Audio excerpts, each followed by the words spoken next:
Hello বন্ধুরা, দেখো আজকে সাজিয়ে নিয়ে বসেছি ফুচকা। বোন তৈরি করেছে সমস্ত কিছু ফুচকা। এই যে আছে তেঁতুলের চাটনি, আলু মাখা আর আছে টক জল। তো চলো সবাই মিলে এখন ফুচকা খাওয়া যাক। তো নাও, সবাই নাও, ফুচকা নাও। প্রথমে ফুচকায় দাও আলু মাখা। প্রথমে আগে ফুটো করে নিতে হবে। হ্যাঁ, ফুটো করে নিয়ে আলু মাখা, তারপরে চাটনি দাও, চাটনি নাও। চাটনি সবাই একসাথে মুখে দেবো। নাও চাটনি নাও। চাটনি নিলাম। এবার টক জল দেখি। নাও, সবাই একসাথে মুখে দাও।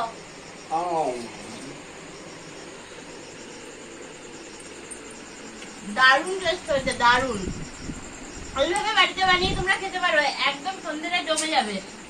মার ভালো লাগেছে? খুব সুন্দর।